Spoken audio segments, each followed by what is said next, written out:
The front door clicked shut behind me with that familiar clack, a sound so ordinary yet today it echoed like an omen. I stood in the marble-tiled foyer, sunlight streaming through the tall window, stretching my trembling shadow across the cold floor. I rummaged through my handbag for the third time, still no sign of my car keys. How strange, where could I have left them? I muttered, heart pounding as I remembered changing my earrings in the bedroom earlier. Maybe the keys were still on the nightstand. I slipped off my heels, letting my bare feet press against the cool floor. My footsteps were soft, but in the suffocating silence of the house, every sound seemed magnified. Normally I would call out, "Ethan, I'm home," to let him know, but this time, something held me back. The air was too still, so still that goosebumps pricked my skin. At the top of the stairs I froze. The bedroom door was slightly ajar, leaving just a sliver wide enough for light and voices to spill out. I held my breath. It was Ethan's warm, familiar voice, tender in a way I hadn't heard in years. But what made my blood turn to ice was the other voice, Rachel's. My twin sister. She doesn't suspect a thing, does she? Rachel's tone was half sigh, half triumphant. I pressed my back against the wall, fingers clawing into the patterned wallpaper just to keep myself upright. Each word stabbed at me like a blade. Ethan answered, his voice low and honeyed, yet dripping with betrayal. "Lorelai always trusts me. She believes every excuse about late nights at work, believes I just needed space to fix the marriage. He never doubts me. You're right, she's naive, almost pitifully so." A harsh laugh burst from Rachel, sharp, shattering like glass breaking. "Just like when we were kids. Remember Ethan? I only had to say Mom loved me more and she'd cry the whole day. She always believed every little thing I told her. No. Still the same." My legs gave out, sliding me down the wall. My breathing turned ragged, head spinning. But it wasn't over. Their next words ripped the ground out from under me. "And the will." Ethan's voice dropped, serious. "When are you going to tell Lorelai what's really in it?" Rachel's laugh this time was colder, like steel. "Tell her what? She gets nothing. I've arranged everything. The lawyer reads only what I want. The rest belongs to me. She doesn't need to know about half the estate or the letters. The only thing she deserves is nothing." I bit into my own hand to stifle the sobs, hard enough that blood welled at my knuckle. My throat closed up, my chest felt like it was shattering. What letters? What inheritance? How could Rachel speak as if everything was already hers? Ethan asked again, voice rough. "And Margaret? She won't say anything." Rachel's reply was short, cold as ice. "Mother's hidden this secret for over 30 years. She's not about to confess now. Besides, she despises Lorelai as much as I do. Maybe even more. Hates her own daughter?" Ethan gave a dry laugh. Then Rachel's final words crushed the last fragment of hope left inside me. "No, Ethan. She's not her daughter." My whole body froze. A roaring filled my ears, my vision blurred. I clutched my chest, trying to hold my heart in place. Not Margaret's daughter? Then who was I? In that instant, my world shattered into pieces. I don't remember how I left that house. One moment I was pressed against the bedroom door, heart racing at their venomous whispers. The next I was in my car, hands trembling on the steering wheel, eyes staring blankly ahead. Rachel's words echoed mercilessly in my mind. No, she's not her daughter. That evening, I drove to the small wooden house where my mother, Margaret, was preparing her 64th birthday dinner. She opened the door with her usual bright smile, silver hair neatly curled, red lipstick perfect. But the moment she saw my pale face, her smile faltered. "Lorelai, what's wrong? You don't look well at all." I drew in a deep breath, forcing my voice not to tremble. "I need to ask you something, and I want the truth."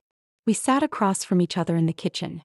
This room once brimmed with my childhood memories, late-night study sessions, family dinners, but now it felt foreign.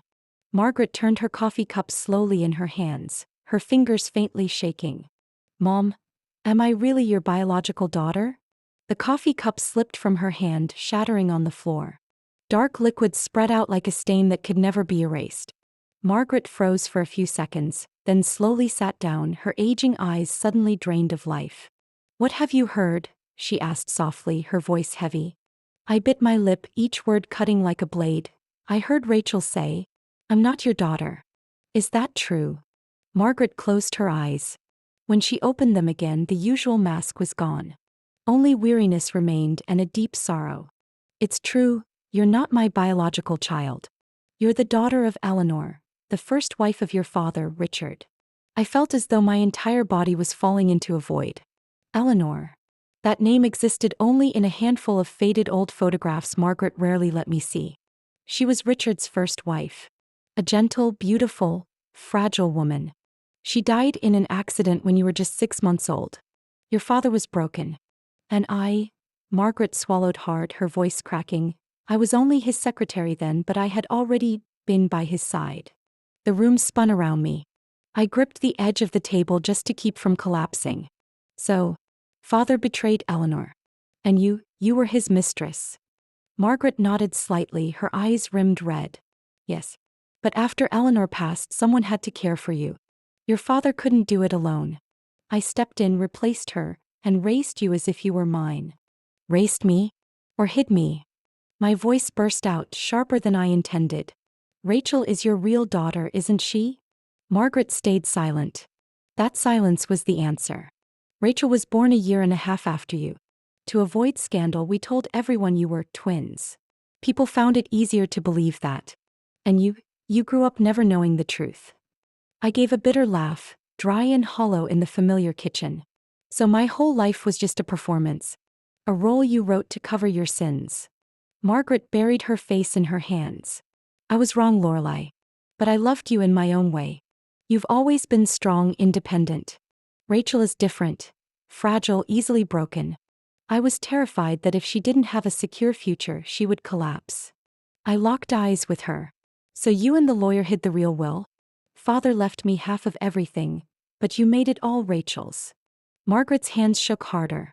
Richard did leave another will, but her voice broke. I persuaded the lawyer. He read the other version. Everyone believed the entire estate belonged to me and Rachel. You never knew. I shot up from my chair, the crash of it hitting the floor echoing sharply. Never knew. I lived more than 30 years in lies, in your coldness, in Rachel's constant taunts. And now you tell me it was all to protect your real daughter. Margaret broke into sobs, trembling wails filling the kitchen. But I felt no pity. The last warm piece of memory I had of her was gone. I want to see the real will. And I want my real birth certificate. My voice was so firm it startled even me. Margaret lifted her head, eyes desperate. Lorelai, you can hate me, but please don't destroy everything. I did it for your father. For love. Love. I cut her off with a bitter laugh. A woman who stole another's husband, then stole her child too, claiming it was for love? No, Margaret. That was selfishness. And I will not let your selfishness bury my identity for another day. The house felt suffocating. I turned away, leaving Margaret crumpled in tears. Outside, the late afternoon sun sliced through the window, long and sharp like a blade. Inside me, a resolve was forming. I would uncover everything. Questions hammered in my head. Who was Eleanor, my real mother? How had she lived? How had she died? And what else was hidden in that will? I didn't know what awaited me. But I knew one thing for certain. The truth had to come out. I left Margaret's house in fury and despair, but the pain no longer paralyzed me. Instead, a new fire ignited, finding proof. I couldn't rely on half-confessions. I needed to see with my own eyes the truth they'd buried for over 3 decades. That night, I drove to my father's old estate on the outskirts of Seattle, the place where he had worked and kept all important records. The house had stood empty for years, dust coating its windows. But I still had the key to his office because I once helped sort his papers after his death. Inside, the scent of old wood mixed with musty paper rose up and tightened my chest. I switched on the light, its weak yellow glow spilling over a massive bookshelf. Rows of law books, economics texts, financial documents, all still resting in silence as if time itself had never touched them. Margaret's words echoed in my head. The real will. The lawyer read another version. If she was telling the truth, then the original had to be somewhere in this room. I ran my hand along the shelves, searching for cracks, for anything out of place. My fingers froze at a neat row of leather spines. When I tugged lightly, the whole section shifted, revealing a small metal panel. My heart leapt. A safe hidden behind the heavy books. The code. I closed my eyes, trying to remember. My father's birthday, May 14th. I entered the numbers, and with a sharp click, the steel door creaked open. Inside there were no jewels or gold. Only three things: a thick folder, a yellow envelope, and a bundle of letters tied with a faded blue ribbon. Hands trembling, I pulled everything onto the desk. First, the birth certificate. The words stared back at me. Mother's name, Eleanor Hayes. My throat closed. No doubt remained. Eleanor was my mother. The woman I'd only ever glimpsed in a few blurry old photographs. Next was the will. My eyes scanned each page and my heart clenched tight. I, Richard Hayes, leave my entire estate, including real property, shares, and savings. 1/2 to my daughter, Lorelei Hayes, the biological child of myself and my first wife, Eleanor Hayes. 1/2 to my daughter, Rachel Hayes, the biological child of myself and Margaret Collins. Each word was a blade, cutting away every excuse Margaret had given. She had stolen half my life. But what stunned me most was the bundle of letters. I untied the ribbon. About 10 envelopes lay inside, all handwritten in my father's script. The first was dated 3 months before his death, its front bearing only a few words: "To Lorelei, my beloved daughter." I opened it, the shaky lines appearing before me. "If you are reading this, it means I am gone. I lived my whole life in lies, leaving you to grow up in emptiness you could never understand. Eleanor, your mother, was the finest woman I ever knew. She loved you more than anything, and I was a coward for letting you grow without knowing her love." Tears splashed onto the paper, blurring the ink. I brushed the page gently, as if I could touch him through his words. The next letter weighed heavier. "I let Margaret convince me the truth would destroy you. I was wrong. You have the right to know who you are, and you have the right to what Eleanor left for you. This will, these letters, they are proof that I never wanted to abandon you." I sat for hours reading each one. Some recalled memories with Eleanor, how she sang me lullabies in warm Spanish tones, how she held me for hours even as her health failed. Others confessed sins, that he betrayed Eleanor before she died, and would carry that guilt to his grave. Some urged me to be strong, not to repeat the mistakes of those before me. In one of the last letters he wrote, "If Margaret and Rachel try to hide this, believe that the truth is still here in your hands. You carry Eleanor's blood, proud and brave. Live as she would want, not as others decide." I dropped the final letter, my hand shaking. The whole room spun. All my life I'd felt out of place in my own family, and now I knew why. I wasn't Margaret's daughter. I was Eleanor's, a woman stolen from me too soon, leaving me in the arms of a betrayer. I folded the will and clutched the letters to my chest. The pain was still there, but inside it grew a new force: resolve. Margaret, Rachel, Ethan, they had scripted a play to make me the fool who believed their lies. But now I had proof. I had the will. I had the birth certificate.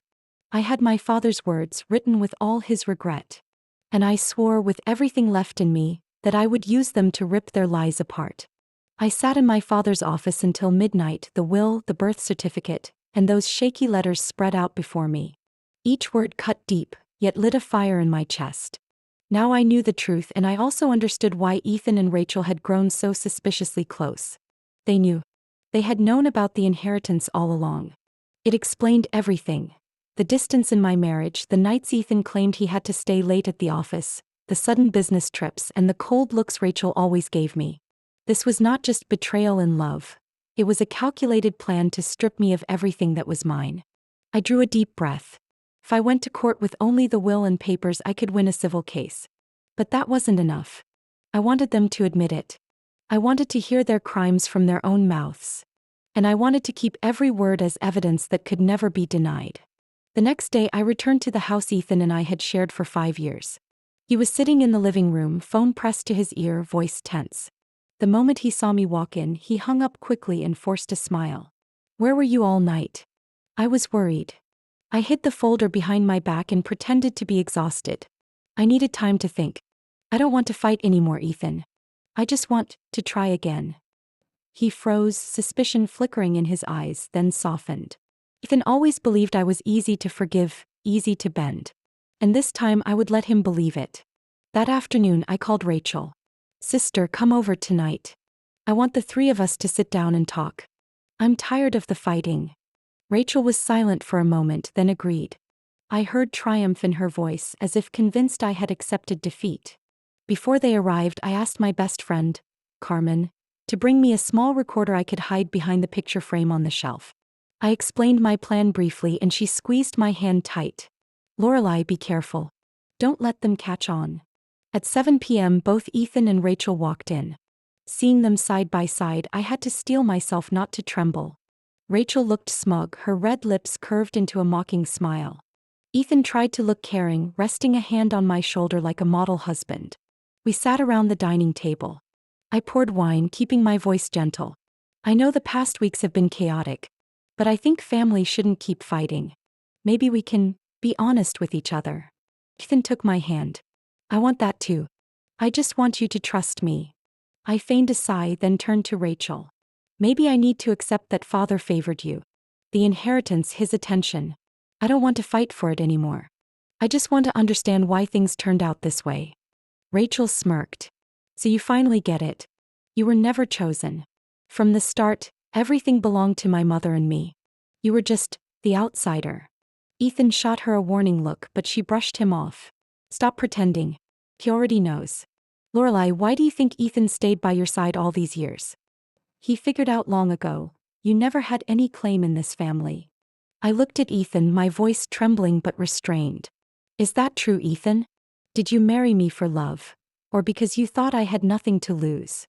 Ethan drew in a breath, then let go of my hand. His voice dropped, cold and sharp. At first I thought you were just a sweet, gullible girl, easy to control. But later, when I learned your father had left a will, Rachel and I only did what was necessary. You were too naive, Lorelai. You don't know how the world works. My heart constricted, but I forced a weak smile, letting them pour out the truth. Rachel sipped her wine, voice dripping with scorn. You never wondered why mother treated you so coldly? Because you were never her child.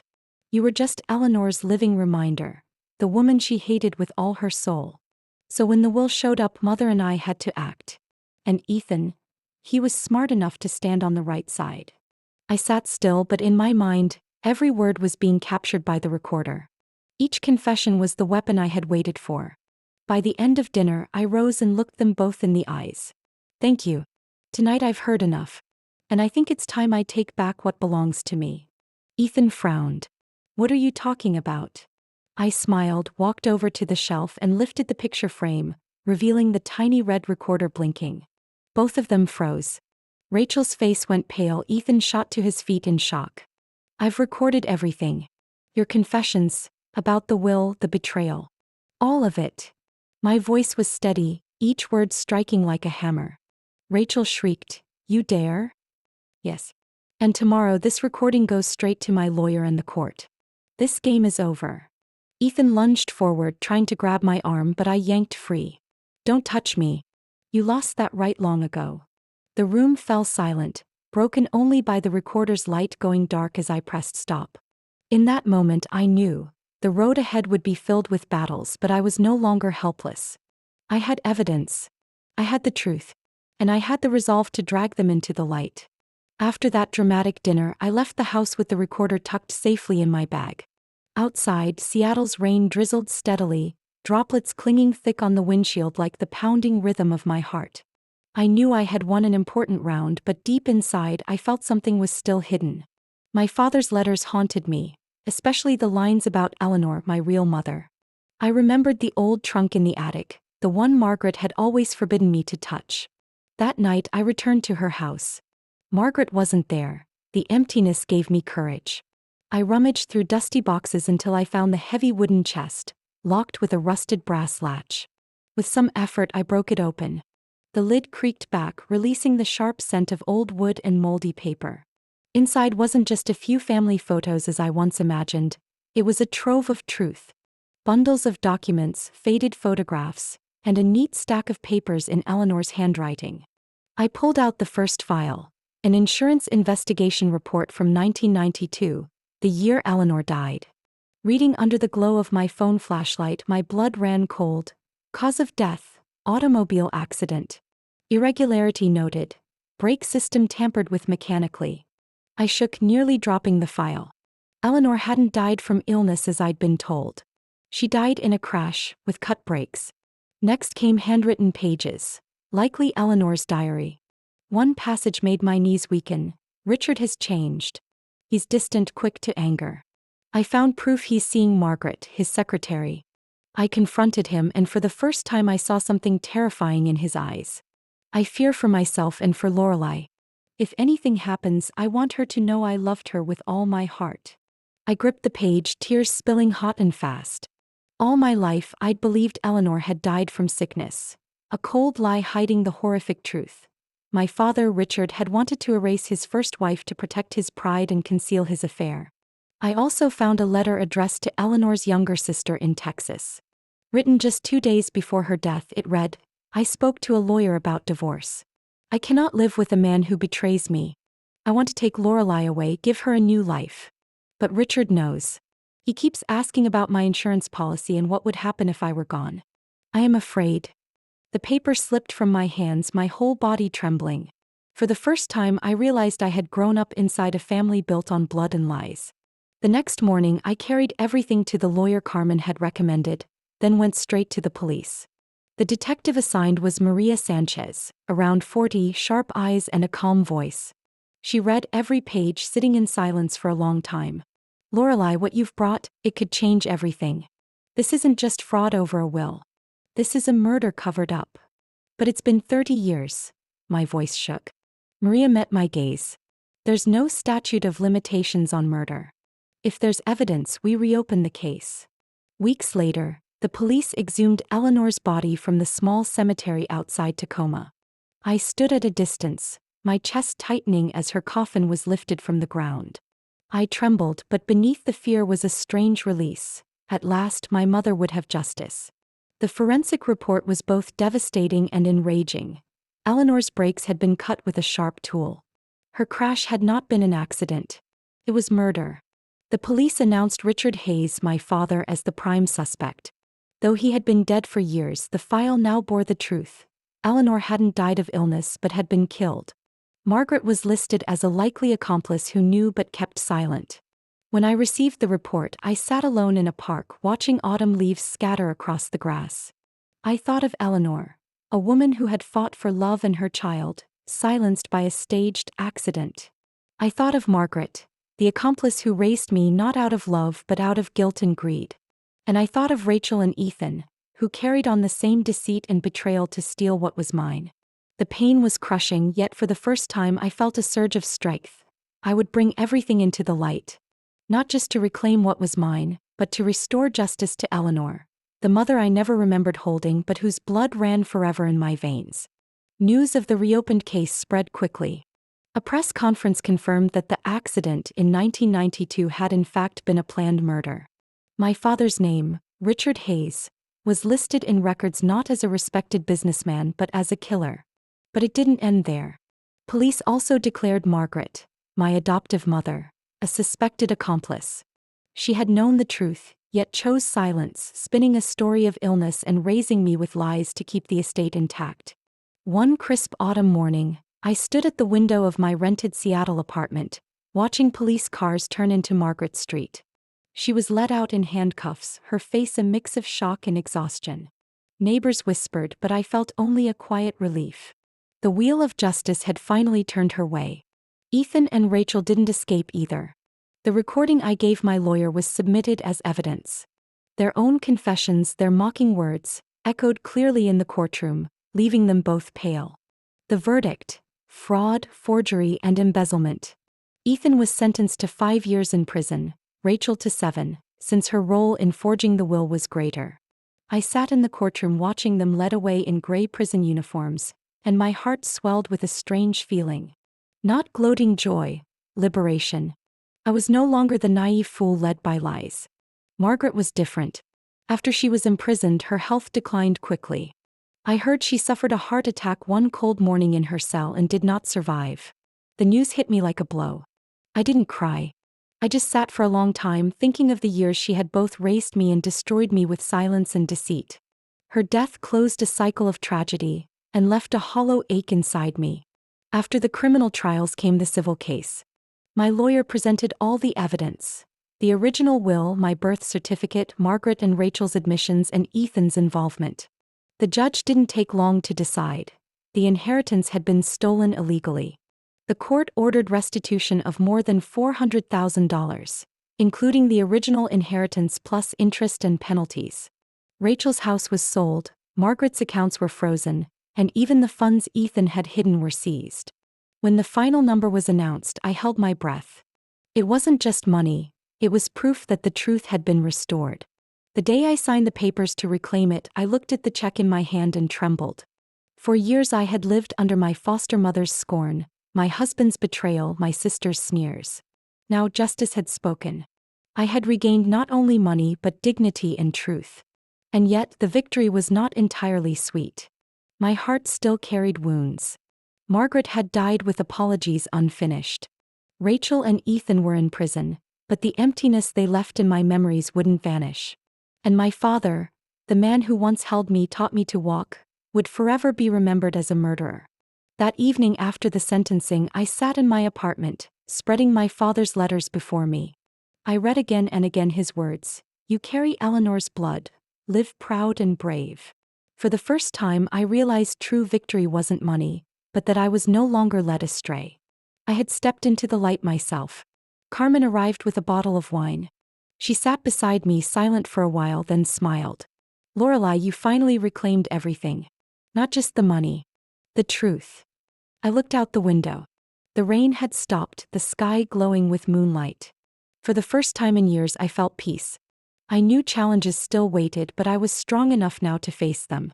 Justice had come and the betrayers had paid. But for me the journey wasn't over. There was something greater I had to do: restore Eleanor's honor, the mother who sacrificed everything for me. After all, the first thing I needed wasn't buying a new house or opening a bank account with the restitution. What haunted me most was my real mother, Eleanor, the woman I barely remembered beyond faded photos, yet who lived in every breath I took. I organized a memorial service for her at the old church in Tacoma, where she had once worshipped. That day, sunlight streamed through stained glass windows onto her portrait placed with honor at the altar. I wore a deep blue dress, holding white lilies, her favorite according to her journals. The silence broke when a familiar voice in Spanish called softly behind me. I turned, my heart stopping. Aunt Rosa, Eleanor's younger sister. She was in her 60s, silver hair tied back, her eyes shining with emotion. "You're Lorelei? My God, you look just like Eleanor." She held me tightly, trembling as though she'd found her long-lost niece. I cried, not from sorrow but from finally being seen as true family. Rosa told me stories of Eleanor's childhood, her dream of being a teacher, her courage through sickness and betrayal. I listened, my heart reconnecting to a past long buried. After the service, I decided, the money I recovered couldn't be only for myself. I remembered the women who had once called the small office where I volunteered, begging to escape domestic abuse. I saw Eleanor in them, wives and mothers pushed into shadows. So I used a large part of the inheritance to establish the Eleanor Hayes Foundation, helping women and children find shelter, legal aid, and a chance to rebuild. On the day we cut the ribbon for the first center, I stood before dozens of faces filled with fear and hope, whispering in my heart, "Mom, this is for you." But the new journey didn't stop there. I began to write. At first only journal pages, recounting the pain and truth I had lived. But the more I wrote, the more I realized I was telling a story not just for myself, but for thousands who had lived in the dark of deception. 2 years later, the manuscript became a book titled Child of Truth. A major New York publisher released it, and within a few months, it climbed the bestseller list. I received hundreds of letters from readers, women who said they found strength in my story. One wrote, "You helped me leave my abusive husband. Thank you." I cried reading those words, knowing Eleanor would be proud. Amid book tours, I unexpectedly saw a familiar face. Miguel, Carmen's cousin. He was a lawyer who had once helped me with paperwork during the lawsuits. At the time, he was in his mid-30s, tall with calm but warm eyes. We met at a women's rights conference, and I was surprised to realize I could truly smile while talking to him. First, I was cautious. After all the betrayals, how could I ever trust a man again? But Miguel was patient. He didn't make sweet promises, he simply listened, joined me in projects, and stayed through late-night work sessions. He often said, "Lorelai, you don't have to be strong alone forever. Real strength isn't solitude, it's knowing who can walk beside you." Those words touched my heart. Slowly, the thick ice around it began to melt. 5 years after justice was served, I stood in a chapel wearing a simple but pure white wedding dress. Beside me, Miguel held my hand, his eyes filled with faith. Carmen, my best friend, was my bridesmaid, and Aunt Rosa sat in the front row, tears streaming. When the minister asked, I looked up at the ceiling where sunlight streamed in, and whispered in my heart, "Mom, I'm finally happy." That day, I didn't just become Miguel's wife. I became myself. A new Lorelai, no longer bound by lies, no longer afraid of the past. I was the daughter of Eleanor Hayes, and I had written her story with a complete ending. One early summer morning, I walked into Seattle's City Hall with a feeling hard to describe. The wide hallway glowed with light from tall glass windows reflecting off polished stone floors. In my hands was an important file, the application for a legal name change. The clerk looked at me and asked, "Are you sure? Once you sign, the new documents will replace the old name entirely." I smiled and nodded. For years I had lived under the name Margaret gave me, Lorelai Hayes, a name tied to lies, betrayal, and darkness. But today I was ready to let it go and return to my true origin. When the pen touched paper, I signed firmly, Lorelai Eleanor Santos. Santos was Eleanor's family name, my real mother's. And Eleanor, I chose as my middle name, to carry her with me forever. I was no longer a child of secrets, but the rightful heir of truth. That afternoon I returned to Tacoma's cemetery. The sky was clear, the air carried the scent of freshly cut grass. I laid a bouquet of white lilies on Eleanor's grave. Sitting beside it, I gently touched the cold stone and whispered, "Mom, I finally brought justice for you. I've reclaimed your name. And I found the happiness you once dreamed for me." My voice broke, but this time it wasn't pain. It was release. I closed my eyes, letting the breeze caress me as if my mother's arms were holding me from afar. In the years that followed, I continued leading the Eleanor Hayes Foundation. From one small center, it expanded across multiple states. I traveled everywhere, meeting hundreds of women who had endured abuse. They looked at me with gratitude, but I knew the one they truly owed thanks to was Eleanor, the woman who gave me the strength to change not only my life but theirs. The book Child of Truth stayed on bestseller lists for months. At signings, readers told me my story gave them courage to stand up. Many called me the strong woman, but I always knew. It began with a child once hidden by lies, and a determination not to let deceit dictate her life. As for Miguel and me, we lived in a small house by Lake Union, where mornings filled with sunlight through the windows and evenings echoed with laughter in the kitchen. He never tried to replace what I lost, he simply walked beside me, building a new life together. Sometimes I looked at him and whispered, "I never thought I'd have a real family. But you made it real." He would only smile, squeezing my hand, "No, you made it real. I was just lucky enough to walk with you." One autumn evening, as Miguel and I strolled along the lakeshore, I stopped suddenly. The water was still, reflecting the full moon. I thought about my journey, from the naive girl betrayed to the woman who fought for justice, and finally to a new Lorelai, free and proud. I looked up at the sky and whispered, "Mom, I found myself." In that moment, I felt a peace I had never known. The past was no longer a burden but a foundation. I no longer feared the name Richard Hayes, nor felt bitterness at Margaret's memory. They had sunk into their own shadows, and I had stepped into the light. From now on, I was officially Lorelai Eleanor Santos, a name of truth, love, and faith. And I knew my new life was only just beginning. After all the loss, betrayal, and horrifying truths revealed, Lorelai finally found herself. She not only won justice for her mother Eleanor but also turned pain into strength to help other women. From a victim hidden by lies, Lorelai became a symbol of resilience and hope. Now, with her new name, Lorelai Eleanor Santos, she lives peacefully, happily with her small family, carrying forward the belief that truth, love, and courage can heal every wound. What do you think about Lorelai's journey and everything she went through? Share your thoughts in the comments.